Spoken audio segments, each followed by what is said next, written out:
দীর্ঘ একটি মাস বান্দা থাকার পর মোগ এলাকার শয়তানগুলো মনে করেন এই ফিলে ছাড়া পাইয়া যে এরম মন চাই হেরম শুরু করে দিতেছে, বুঝছেন? এখন যে কোন পালা হইবে আনে, কারণ এই শয়তান তো একটা মাস একালে উপাস্য আসলে কোনো পদই করতে পারে নাই। এখন তো মনে করেন মাঠ কাঁপাইবে আর নান্ডাই বান্ডাই সব গোলাই করে লাইবে।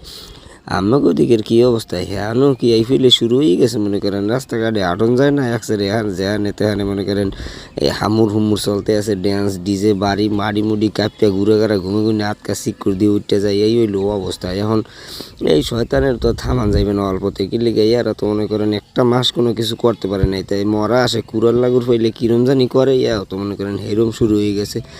যাই হোক, এই শয়তানের দমন করাই তো তারা আমরা পারবো না, ইয়া যা করার না হে করবে এনে। যাই হোক, সকলটি ভালোই থাকেন, সুস্থ থাকেন। মুই আমাদের মাঝে মাঝে একটু বিনোদন দিই, সব মিলেই জিলেই ভালো থাকার চেষ্টা করি। যে কেটা কুমির দিয়ে আছেন সবাই রে ঈদ মুবারক। তবে যাবার কালে একটু প্রশ্নের উত্তর দিয়ে যাইন, হেইটা হয়েছে কি আপনাকে ঈদটা এবছর কিরম কাটছে হয়তো কইতে পারি না। আমাকে ঈদের অবস্থা মনে করেন একটা লেবুর সুর বানাইয়ে লাইছে, কারণ রাইত হইতেই মনে করেন বৃষ্টি শুরু হয়ে গেছে, নতুন জামা কাপড় পরি করতো নেই, দৌড়িয়ে তো দিশে পাই না।